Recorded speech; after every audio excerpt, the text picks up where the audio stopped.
We absolutely love what we do. If you like what we do, why not buy us a coffee? Just follow the link in the description below. The NFL is back, and FanDuel's got everything you need to play your game, from same-game parlays to live betting. Right now, new customers bet $5 and get $300 in bonus bets if you win. 21 plus in present and select states. 18 plus in Kentucky and Wyoming. Must be first online real money wager. $5 deposit required. Bonus issued as non-withdrawable bonus bets that expire 7 days after receipt. Restrictions apply. See full terms at FanDuel.com/sportsbook. Gambling problem? Call 1-800-GAMBLER.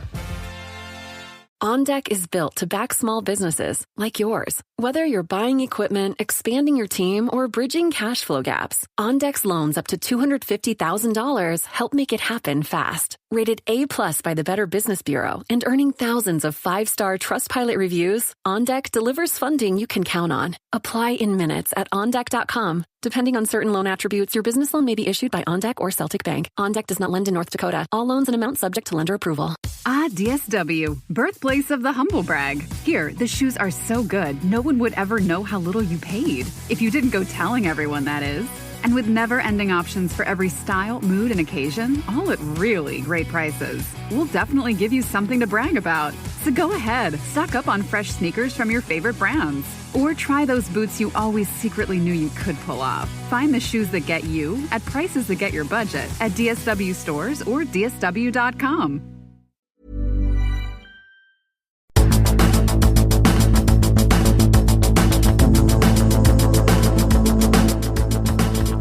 What have you done?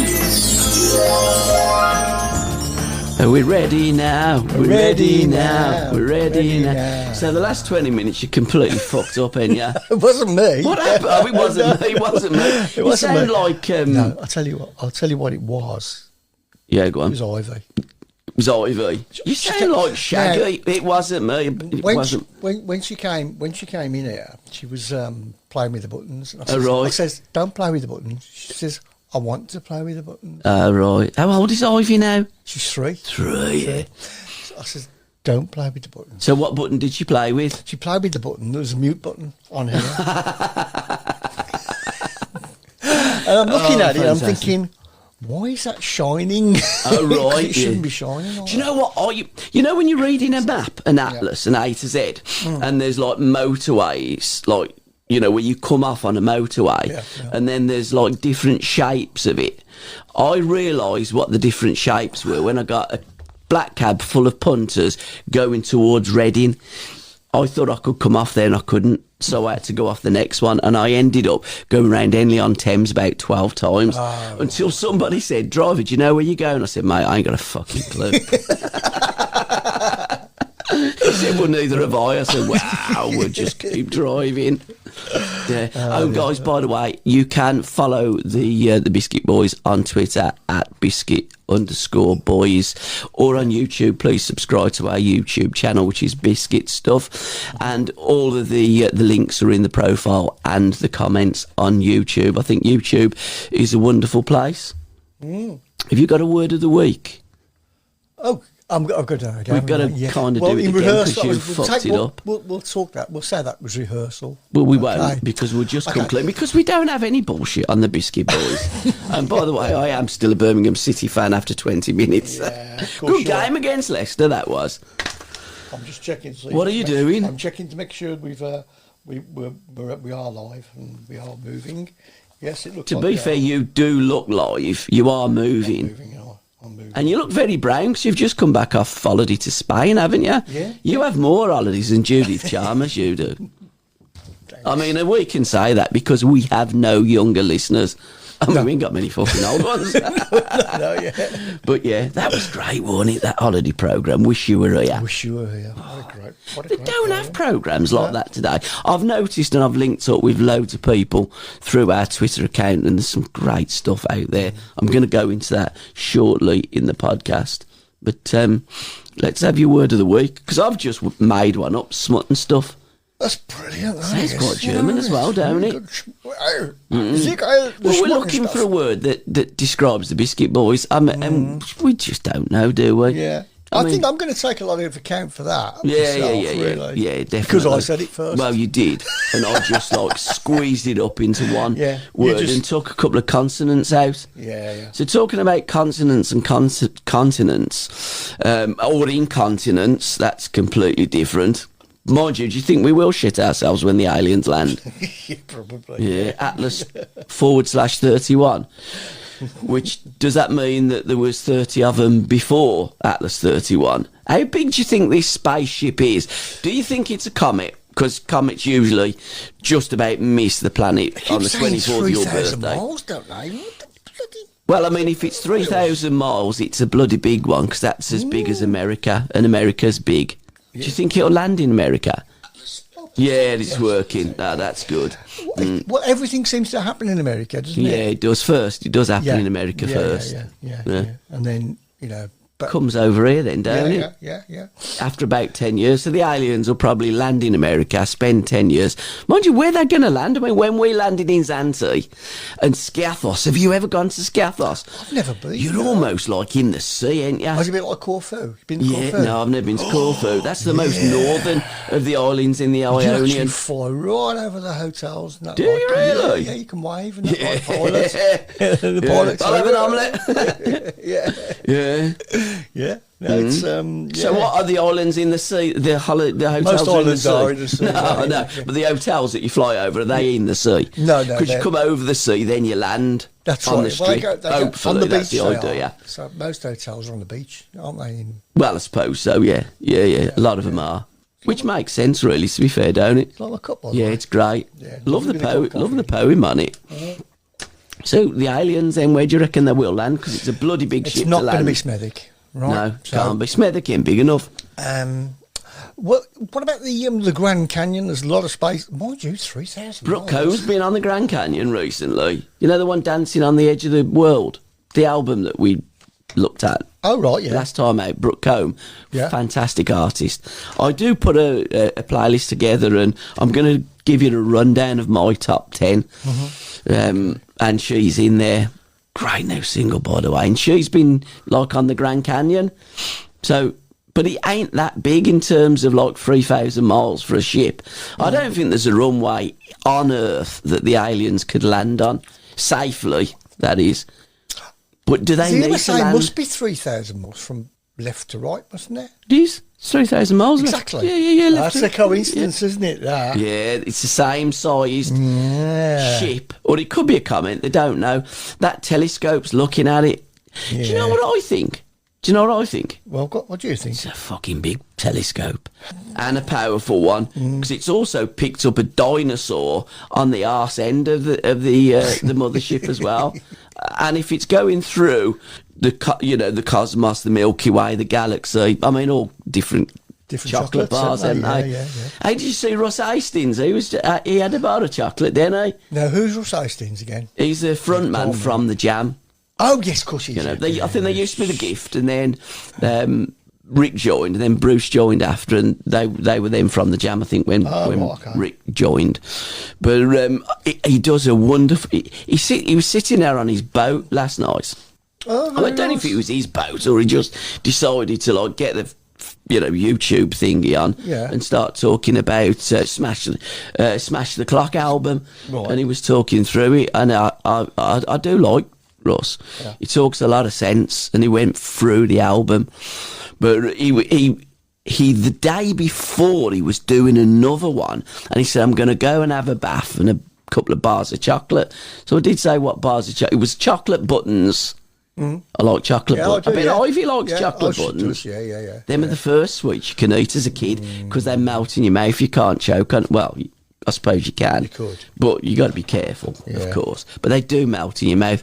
And really, even if you're choking, you won't choke for long enough to kill yourself, I wouldn't have thought. Would you? No. And a twirl. Russ likes twirls, yeah. Well, and he has said that he'll join us on the Biscuit Boys in November, which is nice. That's good, yeah. Yeah, Russell Hastings, top man. I quite like the honeycomb one. What they're called now? They're called Crunchies. Crunchies, yeah. The honeycomb middle that weighs so little. I had a big bag of... Do you like Lidl? Lidl? Yeah. Are you a Lidl or an Aldi? I don't know. It's a song. It's like a football song, isn't it? Where would you rather shop, Lidl or Aldi? Oh, well, Lidl now, because they've got the bakery thing, haven't they? Have they really? Haven't you been in there lately? No, I ain't been in Lidl. We ain't got a Lidl by us. Yeah. No. You're not posh up there, though, are you? No, we got an Aldi in Hales Owen. But there ain't a Lidl. It's a long way, isn't it? It's not a Lidl in Bartley Green. Ain't there? No. Well, Lidl's have got their own bakery section now. Do you reckon that mothership's got a bakery section? They'll have a chef on They'd board, have to, won't they? they would. They'd starve if they didn't. Swedish chef on Yeah. Really, really, Yeah, they were good, weren't they? Yeah. Talked a lot of sense, they did. Yeah. Mm. That's good. So they got a bakery in Aldi, Lidl. Yeah, Lidl's. Yeah. They got one in Asda as well. They got one in most supermarkets, to be fair. Except They're only for catching Aldi's, up. Yeah. Aldi's have just got the middle arms, haven't they? Yeah, they've got like stuff, ain't they? Oh, Like I always call that half an engine and spanners. Yeah, it's the blokes browsing aisle, isn't it, really? I think Aldi are really, really clever because they know that blokes are going to be taken to the supermarket by their wives. Probably not so much now because a lot of women do drive, don't they? In the olden days. Yeah, they give them the votes as well. My mum still don't drive. Yeah. Don't she? No, well, she's 85 now. I don't suppose she's going to start now. But she's never driven. And I think that they put that in the olden days to get the blokes in there. And you know what a bloke's like when they sees a spanner or a toolkit, it's going to buy something, isn't he? Yeah. What was the last spanner or toolkit? Even if that they you don't bought? want one. No. No. But there's all like lots of interesting things for blokes. I don't look at stuff like that because it don't interest me. No. Have you got a toolkit? I've got. Yeah, I got about 4. Have you really? I have, yeah. What's your favourite tool? Favourite tool? Do you like working with tools? Oh, yeah, I do now, don't I? Yeah. Do you play with your tool much? Yeah. I haven't really got a favourite, I don't think. No, I haven't got a favourite. Screwdriver. No, a screwdriver. I like the thing that goes underneath when you're doing your plumbing. I like the thing that goes I've never done no plumbing. Oh, for God's sake. I don't know. I don't So understand. what happens if something goes wrong in your house? You get Call- you get a man in. Call Darren or call. Yeah, you get a man Well, to in. be honest, we don't own the house, so I called the, Oh, no, call no. call the landlord. No. I would call him what he likes. You don't fucking turn up. Right. So you've never thought of buying your house? Too late. Well, I now, did, isn't it? and then I lost it. Been divorced twice, so it's just one of them things, isn't it? And then I think at my time of life, you're either going to rent or you're going to buy. I mean, I'm going to have to live till about a fucking 100 to pay it off. So it don't really matter when you get to like over 60. Nah. And who's going to give you the mortgage if you're over 60? My brother's just going to get one, yeah. He's 62. Really? Yeah. What, that house in Meriden?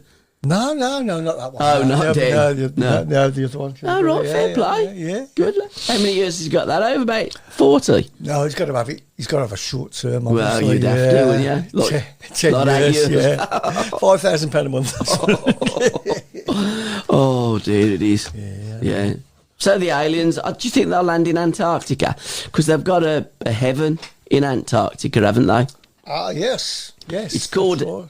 it begins with an A, doesn't it? Yeah. Have you seen Facebook and Twitter with it? There's loads of aliens there. Yeah. It's where, you know, the end of the earth is flat and it just drops off. And then there's a little hole. You know, like in the Eskimos where the seal puts their head up and the nose up and what, and then they harpoon the bastard and then behind the eat wall, him. though. But that's like aliens. They're all there. And they live up in the clouds or the Pacific Ocean. So I think when the mothership comes, it'll go either stay in the sky and hover over. Have you ever seen Independence Day? Yeah. Did I you liked see it. it? I've never seen it. I didn't see Independence 2. Or Armageddon?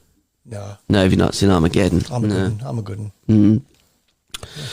So yeah, they're due. Actually, they're due round about my birthday. Right, okay. So we could be sitting there in Birmingham having a nice Italian meal, and then like there's a load of aliens that come down, and if they do, I hope they buy me a drink because it is my While we're on the birthday. food subject, Yeah. and Italians as well. Yeah. My daughter went down to the one in Alton there. Okay, what's it called? Did she like it? She loved it. Let's talk It's about the this. best. She said it's the best Italian meal she's ever What had. did she eat? Italian food. Well, no, but there's a lot I of Italian don't food know. in there. Did she What have a is that? ragu? Did she have something else? No. It's like spaghetti, but it isn't spaghetti. What's that? Okay, is this a clue? Yeah. No, What do you I mean just it's really like- don't know what What it's do you mean? called. It's like spaghetti, but it's not spaghetti. Name some Italian dishes, and I'll say yes. Well, I don't really know many Italian. I do me God. ragu, don't I? That's Italian Ragu, dish, that's isn't it? that's not Italian, is Of course, it? it's fucking Italian. It's ragu, Ragu. bolognese. Ragu. Ragu bolognese. Ragu's African. No, it's not. It's bloody Italian. It's what they call, what we call spaghetti bolognese. But Italians, they are either have, was it pappardelle, or they have penne, or they have, you know, other pastas, thick pastas that you can put the ragu on there. But like with the spaghetti, you can't put nothing round a spaghetti because they're really, really thin strips. Look like worms, don't they, really, spaghetti? I always thought ragu was an African stew. No. Do you want to do our cookery corner? Go on then. So what you've been eating Cookery tonight? corner. Yeah. Hang on. What you had? You had? Oh, I should have saved that for the alien. Yeah. I hope they come. I wonder what they'll look like. Do you think they'll look like us or look like E.T.? They're not going to look like you. Do you think they'll be grey aliens, or do you think they'll be reptilians? There's a few different types. There is, yeah. There's loads of them fighting over us. Do you think this is a like a zoo planet, or a, you know? Experimental planet. Yeah, do you? There is a school of thought. Yeah. And I reckon they're still playing nicely in Antarctica. That was going to be my second word of the day. Antarctica? No, you know that place where they live. Yeah, what's it called? And I know it sounds like algorithm. It sounds But like... I like algorithm. It sounds like Antigua. Yeah. You know, where Viv Richards is from, but it's not. It's very different because it's cold. Yeah. I don't like the cold.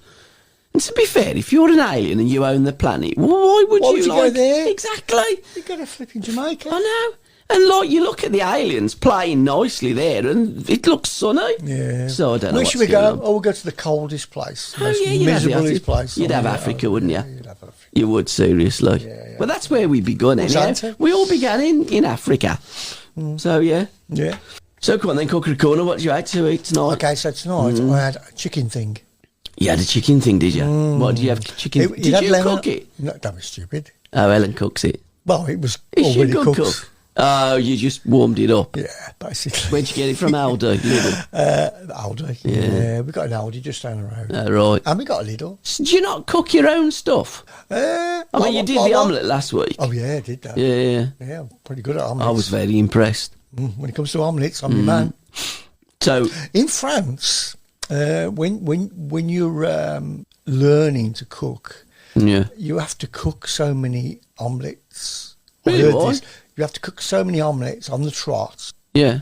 and they have to be perfect before you go on to the next course. This is what somebody told me. Really? Probably bollocks. I think it was bollocks, to be Yeah, fair. yeah. I mean, for a start, like, omelettes are Spanish. Yeah. You know, so I don't know what the French have copped hold of omelettes and say, Get on French you omelette." can't do a bourguignon until you've done 3 omelettes. Yeah. I don't get that. Bourguignon. I'm going to cook one of them. I've been watching That was Chef. my speciality, that was. Was it really? Yeah. How do you cook your beef bourguignon? Did you put brandy or cognac in yours? No. Go on, talk Red me wine. through. It's red wine. Yeah, I know it is, but Chef Jean-Pierre, he puts cognac at the end. Really? Yeah, he does, yeah. I've been watching him. Cognac. That's me next, like, what I'm going to cook. I've done a stifado last weekend. Stop Put a saying little that, bit too much balsamic vinegar in, if I'm honest. I should have put red wine vinegar instead. But talk me through your bourguignon. Does Sam eat all this stuff? Yeah, she does, yeah. She's still alive. God. Yeah, I know. Bloody Yeah, hell. I thought it was a little bit too vinegary, but she ate it. And then I did eat it the night after. Thought it was quite nice, to be fair. Original beef bourguignon used to be Yeah. used to have like little pickled onions. Yeah, you do. They're called shallots or pearl onions. Yeah, that's a lot. Yeah, that's a lot. Finished. Hey. So go on, so talk us Yeah, through yeah, then. so you brown off the meat, Okay. You sear it sear it, and then yeah. take it out. Yes, take it out. Yeah, yeah. With the juices, make Yeah. a bit of Yeah, on your plate. on your plate. Yeah. Right, big bit of juices. Bunk some onions in. Cook Yeah. it for 4 hours. Bob, there you go. So your beef bourguignon Yeah. consisted of beef, which Yeah. it would, wouldn't it? Yeah, yeah, You know, yeah, which yeah. is a good idea. Well done for that. And shallots. And shallots.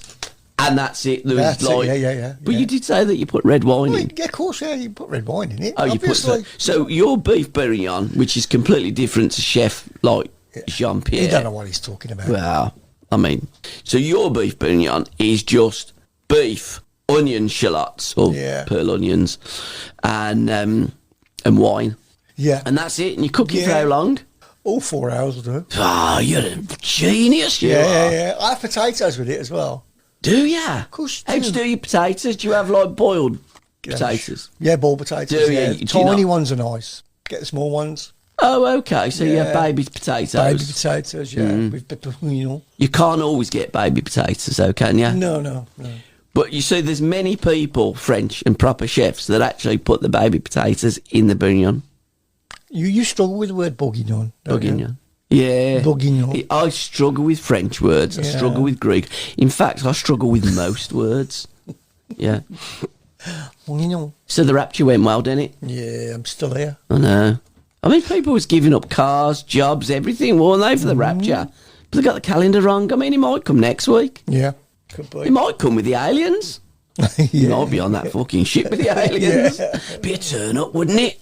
It could be that we're all living in an alternative dimension, and there are people that said that say that it all ended 2012. Did it really? So we're all dead. We're all dead. We've just. I mean, a lot of people I meet are from the neck upwards, but there you go. We've just shifted into the next dimension, apparently. It's funny though. I mean, we don't know.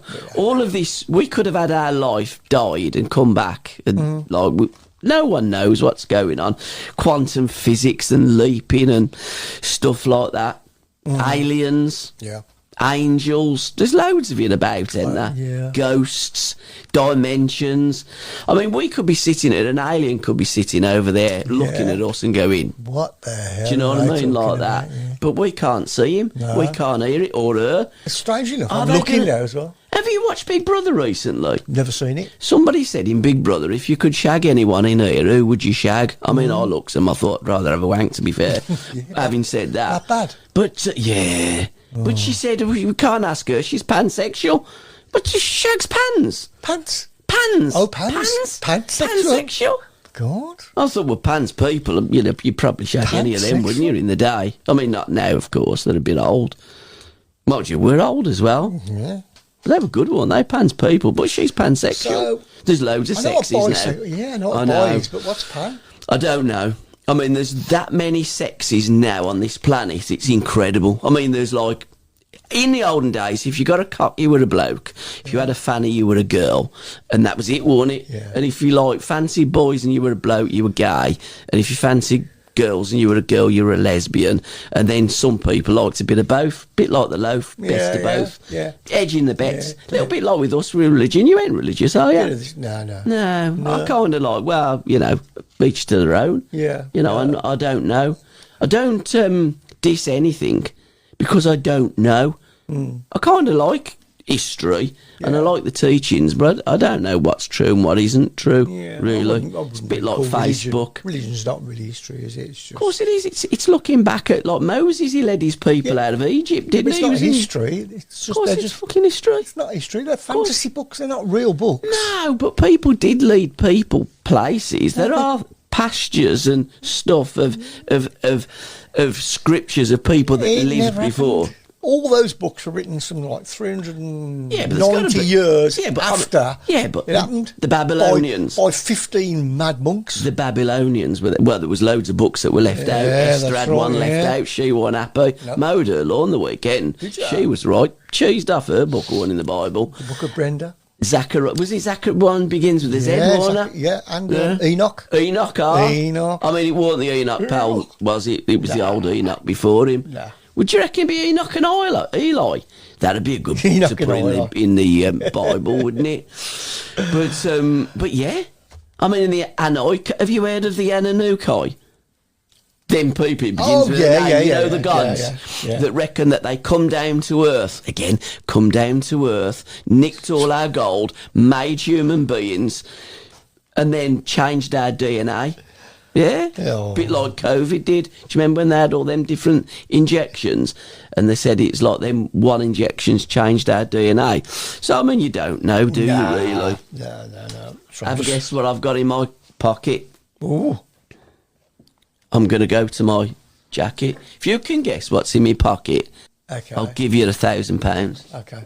I'll bet you it's not a gobstopper. No, you're right. You missed £1,000. I only get one guess. You can have two guesses. Is it some... Ooh, sounds interesting. Yeah, the keys, but it ain't that. Right, okay. No, I don't want to guess. Okay. It's probably dirty. Catch. Disgusting. Catch. Oi, Spunky, catch. Conker. Oh, I love conkers. Yeah, well done. I was with our Jude the other week and I says to him, do you play conkers at school? He said, conkers? What's conkers? I said, you know them trees, yours chestnut with a funny shaped thing and they fall on. I mean, if they hit you on the head, they hurt. I mean, if a conker hits you on the head, they hurt. But if they're still in the horse chestnut thing, they bloody hurt. And they used to feed them to the horses, didn't they? Yeah. I think the conker's not the things with the jagged edges. So what was the horse chestnut bloke in town? Is that a different type of chestnut that you can eat? Hey? You can, like roasted chestnuts by the fire. Yeah. You know, the Christmas thing. thing. The same things? I don't know. I haven't got a clue. No, I've always... I don't know. I've always wondered about and by the way, we've got a guest later. Okay. Ben Dobson. We're going to be talking about his wonderful book. Okie dokie. I'm just going to go down our Twitter account shortly. You just keep talking. Okay, Halloween, do you like Halloween? I'm just chatting to our friend TC at the moment. He's an absolute legend. He's asking for something and I haven't got it. So Science girl. It's got a lovely bedroom here. It's got a ball. It's like a football bedroom. And she put up, whose dream room is this? So if you've got... Can you see that? On there? Oh, yes. Can you see that? Can you see that? Can you see that? So, if you've got a room like that, whose dream room is that? And I said a teenager, and then I paused and I thought, it's too old for a teenager. That's a kid whose parents are not really kind of into football or like football, but aren't into the tribalism of football. Because if that was a teenager, there'd be all pictures of his heroes or her heroes. Yeah. So it'd either be Blues or Villa or Arsenal or Chelsea. It wouldn't just be a generic bedroom, would it, with a football on? No. The Wine Society, Autumn's here. Yes, we know that. Our buyers have been tasting. I want a job doing that. Tasting wine for autumn. I'd do it spring, winter and summer. He hasn't got a problem, though. Who's that? You? So you haven't got a problem? No, but I do like... I do like a few bottles. Yeah. Oh, I was listening to Stax today, Story of Stax. It's a wonderful story, that was. And, this is another good one. Dreaming is for free. This girl posts loads of stuff on Blondie. Going back to the Rapture. Dreaming is free. Do you still control your dreams, by the way? I can still control them, yeah. Yeah? Sometimes I just let them ride, if they're really nice ones.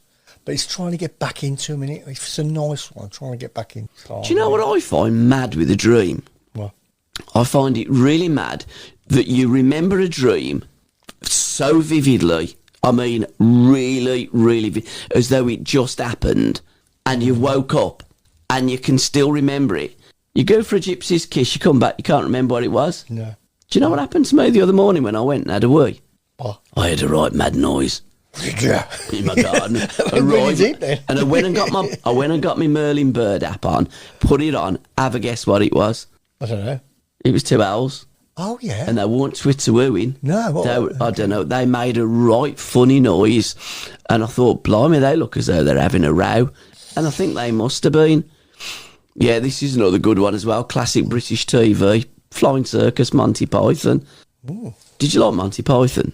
Yeah, I was a Monty Python person. Did you like Fawlty Towers? I posted up Fawlty Towers the other day. The 10 best bits of Fawlty Towers. Fantastic. Banana splits, opening and closing themes. I love the... Who's your favourite? Who's your favourite on the banana splits? Bingo. Yeah, look, there's the alien ship that's going to land. Can we see that? Can you see that? Yeah. Oh, God, yeah. It's big, isn't it? It's massive. That dinosaur, if that is a dinosaur on the back of that rock, if that rock's 3,000 feet, 3,000, like, wide, 3,000 feet, 3,000 miles. Miles, not feet. 3,000 miles wide. Yeah. That dinosaur must be about as big as Mount Everest. It's a fucking big dinosaur. God. You wouldn't fancy being the mum that gave birth to that, would you? But dinosaurs had eggs. They weren't born out of like a womb, were they? Dinosaurs come from eggs. Yeah. What comes first? Back to omelettes. The dinosaur or the egg? Yeah. Blows away that debate about the chicken and the egg. Also, as well, have you seen Angela? No. Yeah, she's nice. I liked Angela. Angela who? For Your Eyes Only as well, 1981. He was lucky, wasn't he, Roger Moore? Got all them bum girls around Roger him. Moore, yeah. Yeah. If you listen to this on podcast, tough. Yeah, because you can't see it on the podcast, can you? That's the thing with stuff like that. Wasn't Joan Collins lovely? She was. She was all right. She's It's a still lovely alive. picture. She's still alive, isn't she? Yeah. She don't look like she does back then. Well, she wouldn't. She's about 80. She's about the same age as my mum, ain't she? She's about mid-80s, ain't she, Joni? Yeah. Saucy 70s adventures. But we follow them as well.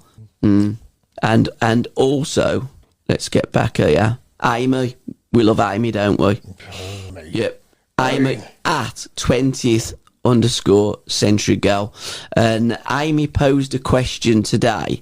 Name a band, right? Name a band whose name is just one word. No, like, you can't have The Jam or, The Clash, The Specials, The Selector, the whoever, who are all mentioned in this wonderful book here. Something Changed. We're going to be talking to Ben Dobson shortly. But, so it's just one word. Name a band with one word in it. Jam? No, it's called The Jam, isn't it? With The Jam. One word. You can't AC/DC? Oh, that's a great word. Well done. And she likes that because she's like a rock chick as well. So what band do you think I mentioned? Beatles? No, it's the Beatles, then it couldn't have anything with her in. I don't know. You? ABBA. I liked ABBA. I thought they were brilliant. Yeah. Yeah, and that was on... Who was your favourite ABBA person? I liked... Yeah, well, it's got to be one of the girls in it. Did you like the blonde or the brunette? I was a blonde. Was you really? Yeah. Do you like blondes? She's got a bit older. Helen's a blonde, ain't she? Helen, no? Ain't she? No. Ain't she ever been blonde? No. You sure? Never been blonde. Yeah. You got me kind of mixed up with somebody else. I was going to say, was another bird. You got mixed up with one of my other wives. You got more wives than Henry VIII. Do you like me Watsy, by the way? Who? Me Luke Top. Luke. Luke who? I went shopping today. Should 60-year-old people or older people than 60 years of age, should they go shopping? Should they buy clothes? Should they listen to records? Because I do. Yeah. What shop do you use? When was the last time you went shopping? And do you go clothes? Do you go shopping on your own for clothes? Yeah, of course, for clothes. No. Amazon now. Oh, do you? Well, you can buy Is that what you do? Amazon, yeah. So what do you buy on Amazon? Or go down to Tesco's. What, you buy your clothes from Tesco's? Yeah. Do you? Of course you can. No, I know you can, but do you? Yeah. Don't you like to try them on? When you think of skyrocketing brands like Aloe, Allbirds, or Skims, it's easy to credit their success to great products, sleek branding, and brilliant marketing. But here's the overlooked secret.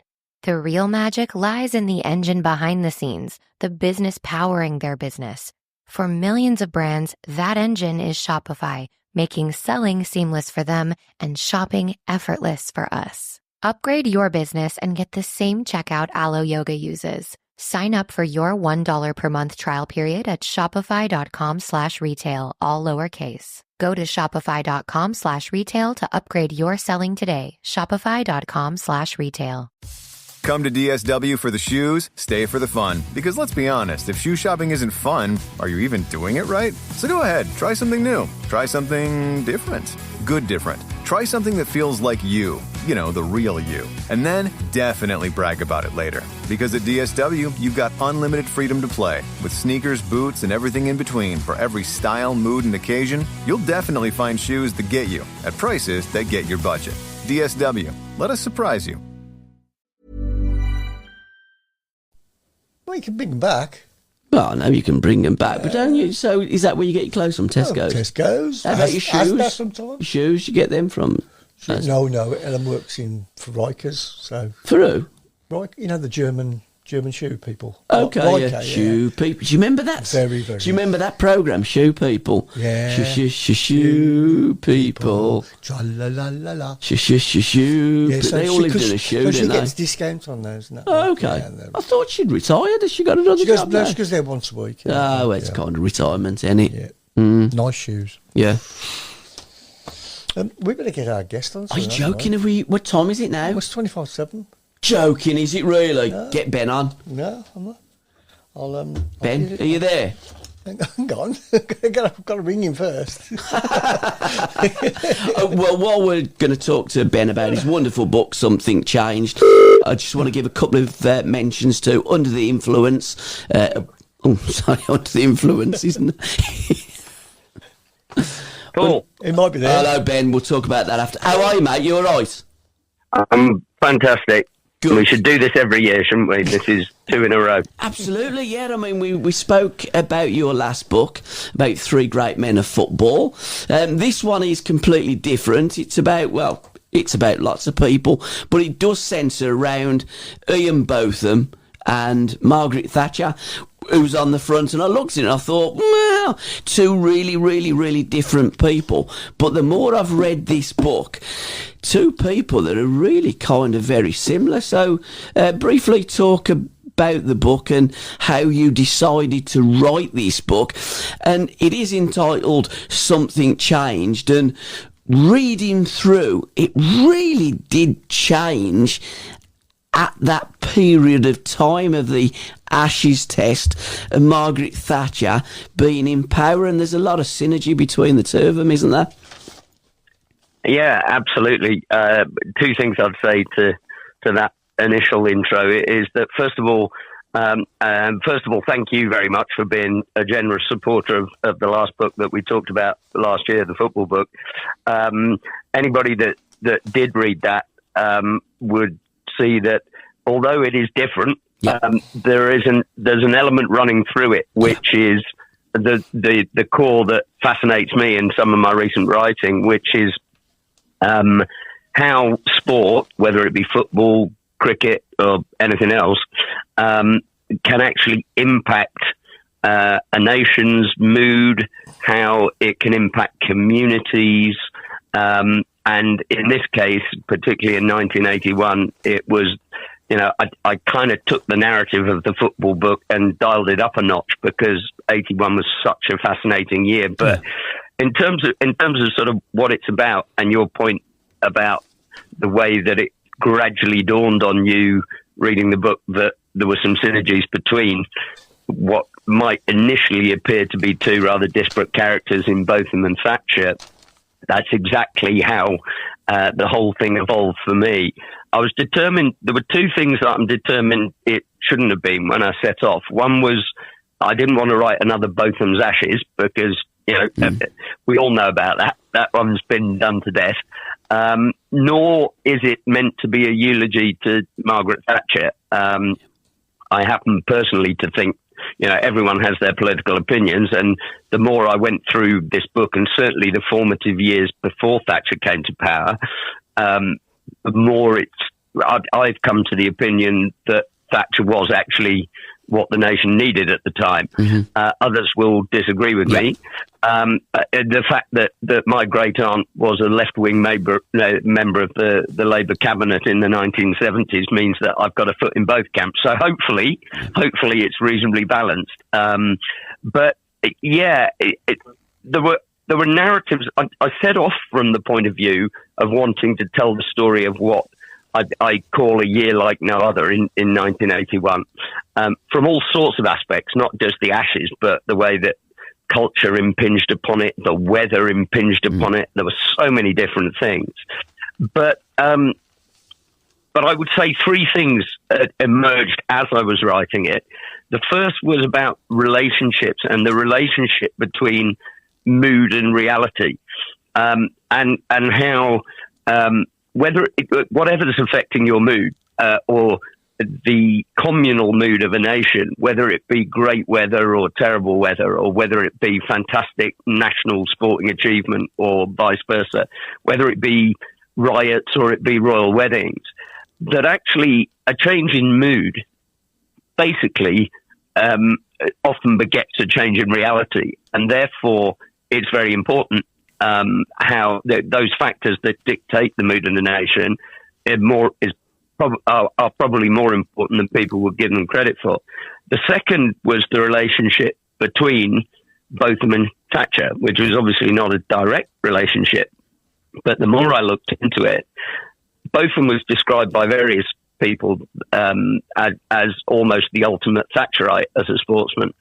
And as I looked into it, the synergies of belief, their own personal principles, their approach to life in terms of believing in getting off your backside and doing something about it. They were very similar from those points of view. But what then struck me was how the paths of their careers, all the way through from when both of them first emerged in 1974 and Thatcher was elected, most surprisingly, as the leader of the Tory party a year later, the paths of their careers, their fortunes, etc., they really, without being too commercial about it, you have to read the book to actually see what you would otherwise think is the stuff of fiction. Just how closely they resembled each other, and at the very end of it, whatever you think about these two, because they're two people that will always they divided opinion at the time. They've gone on to divide opinion. They were loved by some, they were loathed by others, and they're pretty easy targets for the country's bearers of suspicion of those who succeed. But I think I quote Andrew Marr, the historian in the book, who concluded that what's not in doubt is that they were the architects of change and true icons of the age. And people forget that actually at the time, probably with a bit of a nod to Bob Geldof later in the 80s, but both of them were such an iconic figure that alongside Thatcher, they probably were the two most recognisable faces in the country for a significant period of the 80s. So that's where it all came from. And then the very final thing, if you'll indulge me, Paul, the very final thing that emerged as I was writing it was that although the book's called Something Changed, I put a mini chapter in there, effectively saying that there's still nothing new under the sun.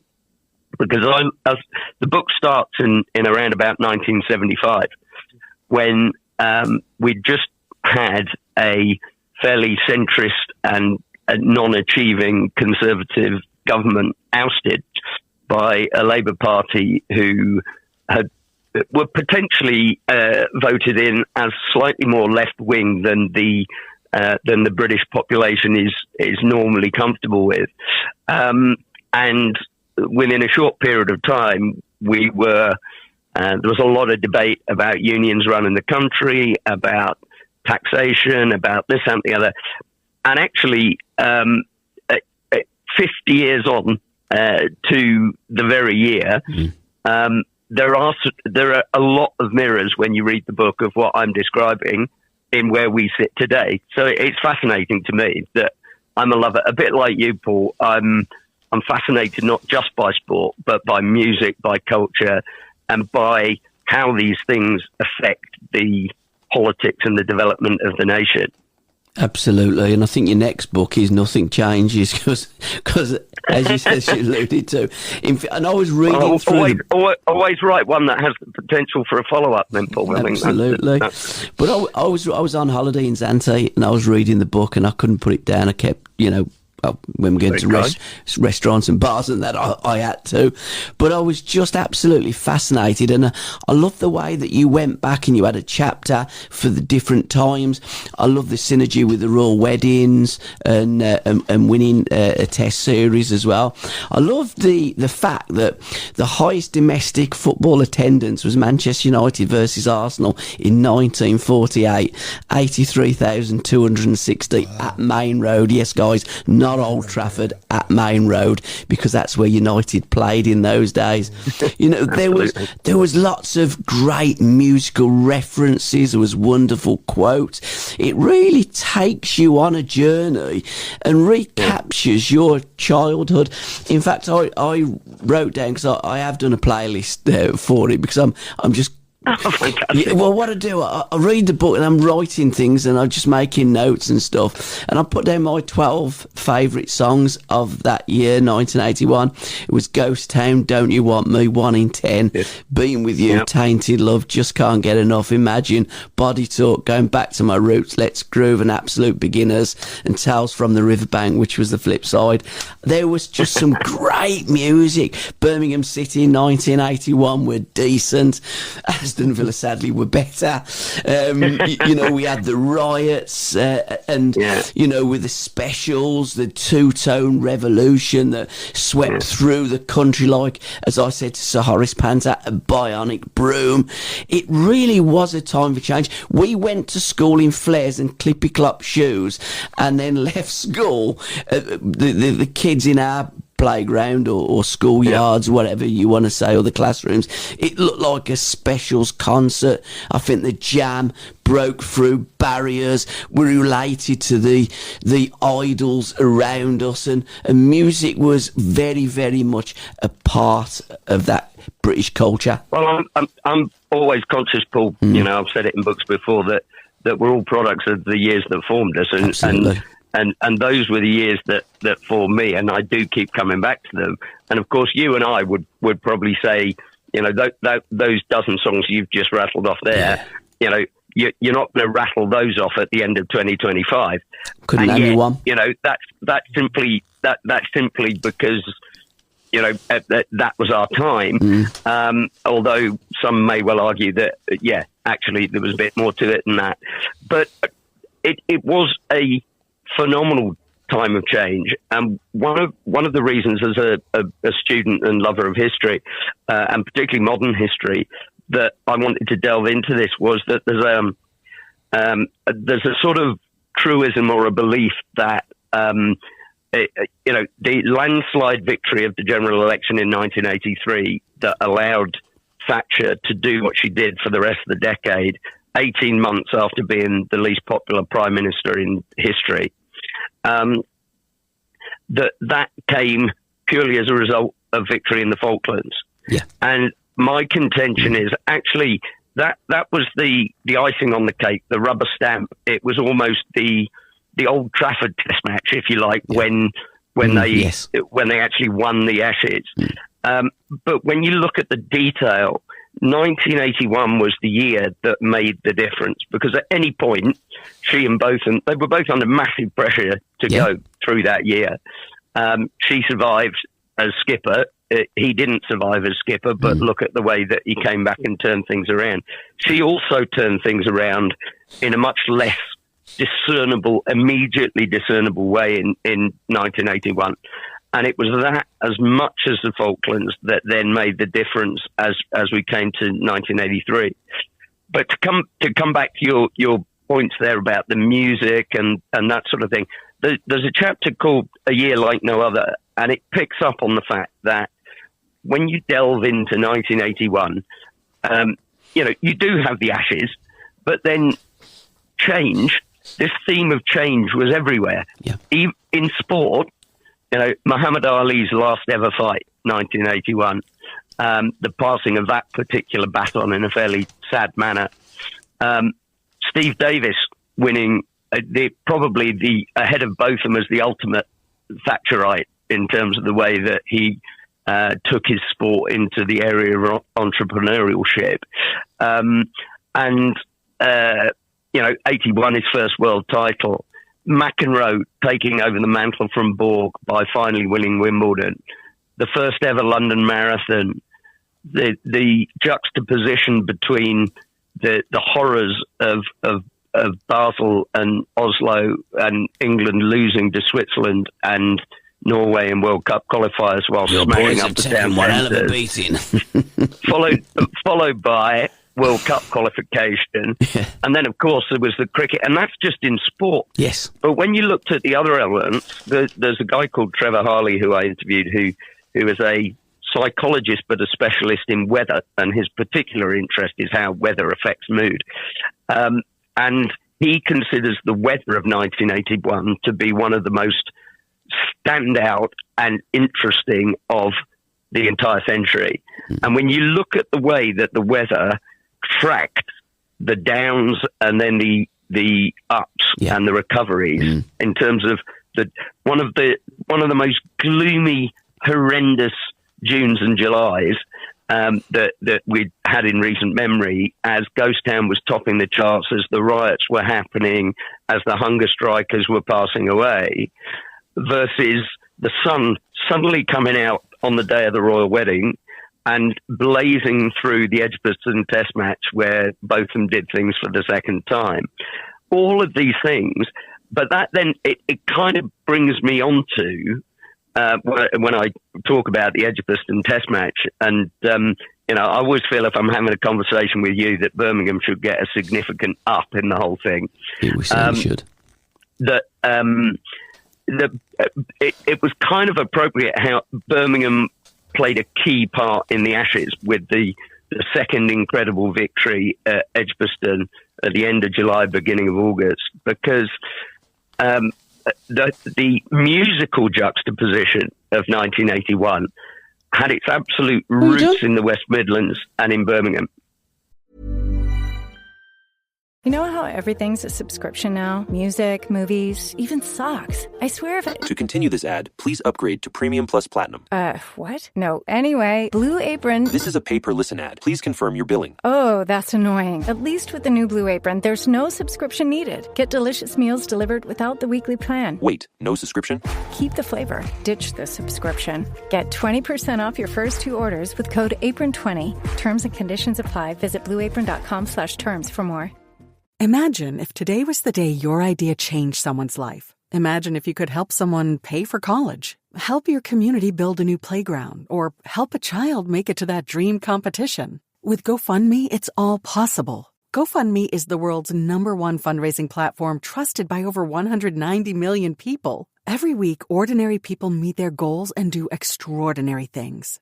Your ideas matter. GoFundMe isn't just for emergencies. Want to raise money for your kid's soccer team or raise funds for a small business, a creative project, or event? GoFundMe helps you turn ideas into reality. And help adds up. Fundraisers you start for someone else raise up to 5 times more. So think right now, who could use your help? Change rarely comes from waiting. It comes from someone deciding, today I'll start.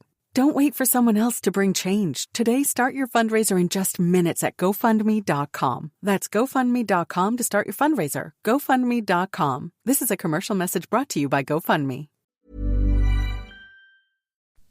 And obviously, I mean, you all know this, but everyone knows about the specials and Ghost Town and it being possibly the most apposite #1 record of all time in terms of its synergy with the mood of the country. Yeah. But what emerged in looking at this is that 2 Birmingham acts, probably 3 actually, but 2 within July 1981, which is the absolute focal point of the change, they bellwethed the change in a way. So you'd had UB40, incredible band who had 3 top 10 hits in the 1980s, and were in July 1981 they released 1 in 10, which is my personal favourite. Jimmy Brown wrote that. They didn't then actually have another top 10 hit until they went to #1 in 1983 with Red Room Wine. Yeah. And by that stage, obviously, the polemic of the band had gone, that deep political protest of things like 1 in 10. But in the same month that the specials came off #1 and disbanded, and Neville Staples, Linville Golding and Terry Hall departed, with Terry Hall telling the big issue, I think, recently that, well, not that recently, but obviously before he passed away, bless him, that he felt uncomfortable with the success of Ghost Town and a gold disc and that sort of thing. It didn't seem to be to him what it was about. Yeah. But basically, at the same time as that was happening, Duran Duran were landing in the charts with their first ever top 5 hit.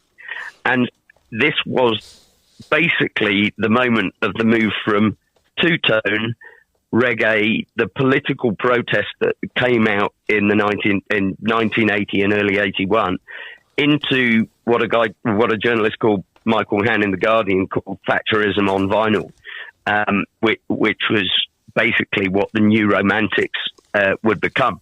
So the handing of the baton during the year from the likes of the Specials and UB40 in their original guise onto the likes of Duran Duran, Spandau Ballet, etc., was interesting. But it wasn't the first time that Birmingham and Birmingham's music had reflected the nation, because I'd say in the book that in August 1980, on the very same day as Botham lost his first series as captain and people were calling for him to go after defeat against the West Indies, the same day it was officially announced the country was in recession.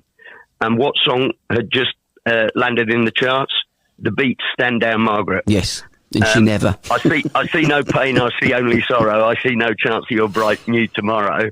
So Dave Wakeling had basically in two lines encaptured the start of the 80s. And threw her words straight back down her gob, which a lot of people did, didn't they? No, absolutely, and fair enough. I mean, I there's a chapter early in the book called "May We Bring Hope," which were those slightly pious words that came out on the steps of Number 10 Downing Street on the 3rd of May in 1979, and we're basically saying that by the time we'd got to June, July 1981, "May We Bring Hope" seemed fairly forlorn, and yet, in the space of a month, the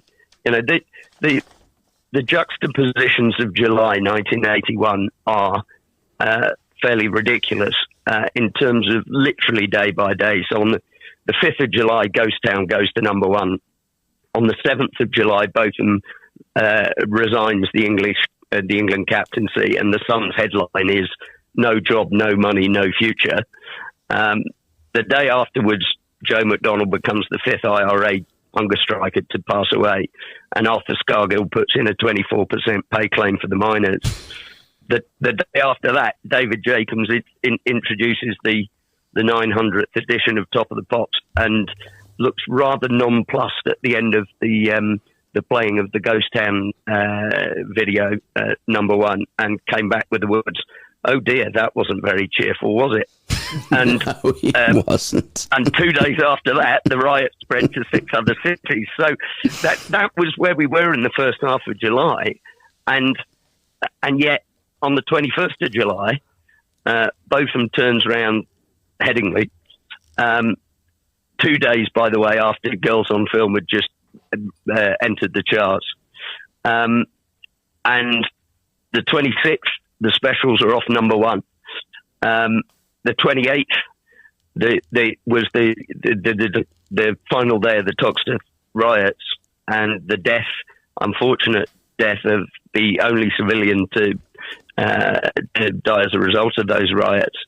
And the following day was the royal wedding, and the sun came out, and then the day after that, the Edgbaston Test match started, and the day after that, 1 in 10 was released. And it's just, I apologise for the verbal diarrhea, but I'm just fascinated about the detail of, because until you research it and you read it, you wouldn't actually believe it.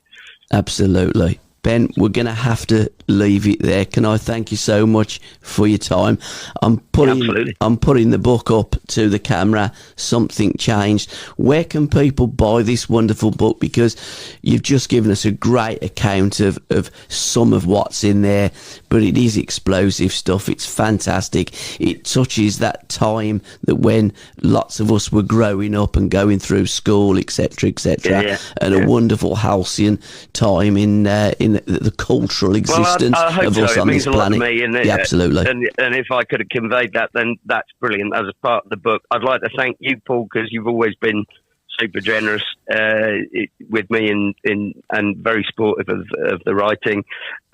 Basically, the good news, as far as I'm concerned, is that the book is pretty much available everywhere. The usual Jeff Bezos route, but if you want to give me a better royalty percentage, it's in Waterstones around the country and that sort of thing. So if you want to make me slightly more rich and Jeff Bezos slightly less rich, that then go to Waterstones. But there we go.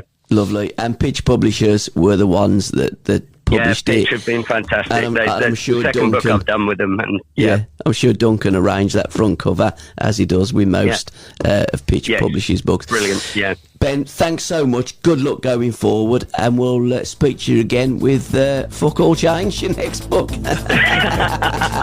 Fantastic. I'll speak to you next year. Cheers, pal. Thanks, Ben. Cheers. Thank Bye-bye. you. And thanks for listening, guys.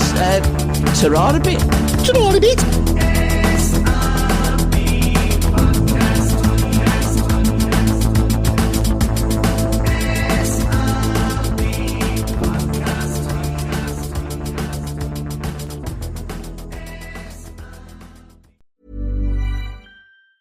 There's a reason pork is the world's favorite meat. Pork brings the flavor.